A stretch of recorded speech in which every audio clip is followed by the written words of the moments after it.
This is the SIRUI VP-1 Vision Prime Cine lens, a super sharp 35mm cine lens with a fast T1.4 aperture for full frame camera sensors. So I've been using this lens for the past couple of months, testing it out on a variety of different shoots, gathering different footage for a really solid review video, and I want to find out if it's worth that $649 price tag. So let's get into the video right now.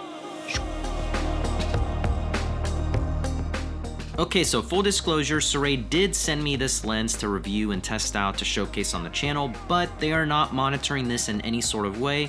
All of this is just based on my real world thoughts and experience using this lens for the past couple of months on a variety of shoots. So they're not seeing this video beforehand or anything like that, so I just wanted to make that clear. And this one in particular that we're going to be looking at today is the 35mm focal length, and kind of like the Nightwalker set that I recently reviewed a few videos ago. It's part of a bigger set, the 24, the 35, and a 50 of the Vision Prime 1 lens series. And that's really handy because if you invest in those, you're pretty much set for anything you really need to shoot, unless it's really wide or really tight, but that pretty much covers all of your normal focal lengths. And if you didn't watch my most recent video where I did like a mid-year channel update, kind of just showcasing what's going on with my business, personal life, ambitions for the channel, that main talking shot was done with this lens. And honestly, it turned a pretty boring set into a much more interesting shot in my opinion. And honestly, that's one of the main reasons why, one, I opted for the 35mm focal length, because it's such a versatile lens and it's probably my all-time favorite focal length. Because like that shot that I made in the last video, you can get a really wide field of view and still get a ton of compression behind your subject, that really nice bokeh, the depth behind them, not as wide as a 24mm, but not as compressed as a 50mm. It's right in the middle, so even for photography, it's usually my go-to focal length. First off, like any gear review video that we do, let's talk about the build and the design, because it does have a couple of unique tricks. So to give you an idea on its size and its weight, it weighs around 590 grams, and to give you a bit of insights on something to compare it to, this right here is my Sigma 50mm 1.4 art lens. This is kind of what I use a lot for portrait work. This lens comes in at 850 grams versus 590. So, you know, me holding them right now, I can tell this is a lot heavier, and probably just because this has autofocus motors and whatever else is needed for that, because this is a fully manual focus lens. So don't forget about that. And since there's no moving parts, probably makes it a lot lighter. Another thing that I always love to touch on is just the way something feels. So it's really hard for me to use a product or a lens or something like that if it just feels cheap. And that's not the case with any of the lenses that I've used from SIRUI, honestly, because they do feel like they're well built. I love that the focus ring has some resistance on it. I felt like on, I think it was the Nightwalker set, they were a little bit looser.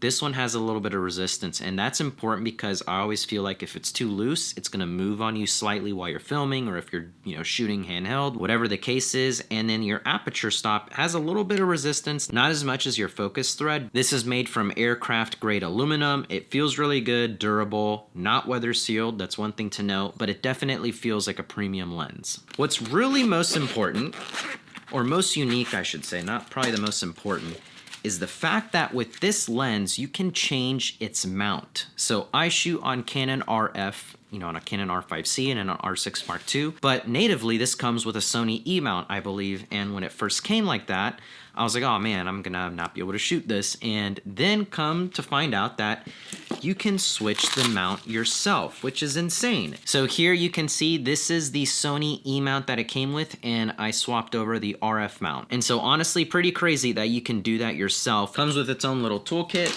and I'm not gonna do it right now, but I'll definitely show a clip of it. But you basically just take this little mini screwdriver, take off all the little pins on the side, swap them out, put the one that you want on, and you're gonna be good to go. So that's really convenient in the sense of like, you shoot with different camera systems, you're on set with different cameras being used, and so you can swap them out, put it on that camera versus have multiple versions of the lens. It's just really convenient. So for example, my friend that shoots on Lumix cams, I can just, swap that mount for him, and he can test out and use this lens as well. So I don't know, I thought that was a really cool feature, especially if you are someone that shoots both Canon and Sony or multiple camera systems, that's probably a big plus. Next up, let's talk about the optical performance you can expect with this lens. It just really gives your image like you're shooting through a cine lens versus a photo lens, which I'm normally used to seeing. Like I keep referring back to, it immediately reminded me of the Nightwalker set, but the biggest plus that I was so excited about this lens is because it's for full frame cameras. So I shoot on a Canon R5C, which is filming me right now,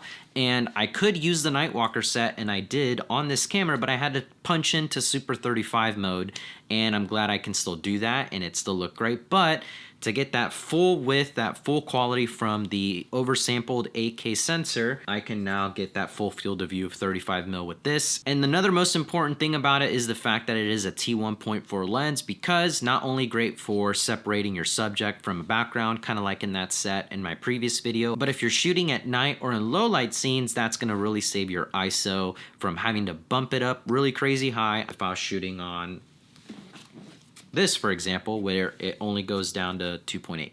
Another thing that I love to do with fully manual focus lenses is rack focusing, because that's your only way to focus. So in the middle of your shot, you're gonna be at one focus point, and then you're gonna rack focus to whatever else. And you get that effect mid-video, and it's really cool because it looks a lot more natural than modern mirrorless cameras where they're super snappy. And this way you can obviously control that, and just makes your video feel a lot more natural, focusing slower like that versus quick and snappy. But with this case, it felt really natural, looks really good on camera. So now let's continue on talking a little bit more on use cases for this lens. So if you're new here, I primarily run a real estate photo and video business, and funny enough, probably the one type of industry that this lens doesn't fit in, because for real estate work, you typically want ultra wide shots to showcase your spaces, plus, this is where you could use it, close-ups and details of features and upgrades, things like that. But I was really anxious to actually use this not for any of that work at all, because I always showcase that on the channel, just making the mundane look more interesting and that word cinematic. And I love doing stuff like that. I use it a lot for shooting daily activities, whether it was me and my daughter hanging out, playing outside, doing things, kind of just documenting almost like mini memories, mini movies like that. And that is actually kind of similar to like personal narrative client work that you could be booked for in that sense. I used it for travel. So I recently did a beach trip with the fam, and while I was there, I was just kind of documenting random moments, and it worked out great for that. So if I was doing an actual travel gig, that would be in my bag for sure. And crazy enough, I forced myself to only bring this lens on that trip, and normally I would bring something like my 24-70 or something more versatile that has autofocus or multiple focal lengths, but I used that lens, and that's all I brought. I was only planning to do video, and then my wife actually wanted me to take some portraits of her at the beach, and I got really nervous because I'm like, oh man, this doesn't have autofocus, how am I gonna do this? And it worked out great. Simply zooming in, I got some of my favorite portraits, and so this is definitely very useful for photography as well. Just the fact that you can only use manual focus. So if it's like sports or really something that really relies on autofocus, you're not going to want to use that. But for more of a regular photo shoot, classic portraits, definitely can use it for that. But the one bummer about using it for photography, because it's a fully manual focus lens and your camera doesn't know any of the information about it, so you don't get any of the metadata like what aperture you shot it at, shutter speed. There's no built-in profile correction, so that's another thing. You got to manually fix it in Lightroom or Photoshop, even though very minimal to begin with, so you don't get a ton of that. That was something I had to do as well. But honestly, my favorite thing that I've been using this lens for is just kind of like making it my creative outlet. It's just the opposite of my work lenses. You know, for work, I use a 15-35 that's filming me right now, and that 24-70. They're all excellent, autofocus, reliable, super fast, super sharp lenses, and it makes work really easy. It's kind of the best way to put it. It's exactly the tool that I need for it, and I really wanted to use this as a creative outlet for filming different type of stuff, filming stuff that I normally wouldn't, and just simply being manual focus alone. I said this on the last video when I used the Nightwalker set. It makes you shoot differently, think about your shots differently, maybe use your tripod, set your focus, film whatever's going on, makes you slow down and kind of go back to like traditional filmmaking. Because you shoot differently, the stuff you shoot will turn out differently as well, which is what I really appreciated. Now let's talk about some pros and cons. So first off, let's talk about the pros, and just the image itself is the biggest plus for this lens. The edge-to-edge sharpness on a full-frame camera through this cine lens, the depth you can create in your images with this focal length. So just honestly, that alone for that makes it worth it 100%, if I'm being honest. the excellent low light performance that you get being a T1.4, but the fact that it's also tack sharp even through filters or anything like that set in my last video. Third, the fact that you have interchangeable mounts. And the fourth pro I would definitely say is just the fact that it's pretty lightweight, compact, and well built, because that's definitely important. Okay, number one for the cons. I think this is probably gonna sound funny, but I'll explain why. Well, the fact that it's manual focus might be a con for some, and it's just the fact that sometimes if you're shooting on a manual focus lens as a solo shooter, you risk the fact that you might miss a shot, or you might think you're in focus and it's slightly out of focus, or you're trying to capture something really fast and you focus the wrong way and you miss it because of that, and that's definitely happened to me before. So it can definitely be a drawback if you're not really skilled using a manual focus lens, or you're not using an external monitor, which I really recommend, since that way you can really tell where your focus is. So even though the lens is super well built, the fact that there's no weather sealing on it, so sometimes you might be shooting in rough conditions. You know, when I took this out to the beach, I kind of was thinking about it afterwards, like, I hope it's okay. I was kind of close to the water and just kind of like the salty air in the atmosphere, but works great. So kind of like on here on these RF lenses, you get weather sealing here. Definitely just seems more built and protected for rougher conditions. And kind of circling back is my last con on the fact that if you're not too familiar with manual focus lenses, this is a bit of a learning curve. Another mistake you might be able to do, like I've done actually in the beginning when I was first using these, is you might make the mistake of kind of bumping your aperture ring and accidentally going to f16 or something, and then you're like, why is my shot really dark? Crank up your ISO, and then you could have gotten a way better shot if you realized that you accidentally messed with this. So just make sure you take a deep dive before you use it on any client gigs for sure.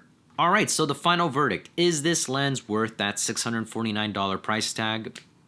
Absolutely. I think it's pretty insane that it actually only costs that much. You know, if I were to put a price tag on this lens based on the image you get out of it, the footage I shot, looking back on it, the way it's built, the image, the optics, all of it, I would probably put it closer to like $800,000, honestly, if I were to have to guess and I didn't know how much it costs, especially the fact that it is for full frame cameras. That's a major plus, something that I was really excited on, and it definitely delivered. And even though I haven't used the other focal lengths, I'm sure they're just as good and I'd love to test them out. This would still be the one that I would pick just because, again, it's so versatile. So that's it for this video. Leave a like if you enjoyed, comment down your thoughts, subscribe if you haven't already. I would love for you guys to be part of the channel, and I'll see you guys in the next video. See ya.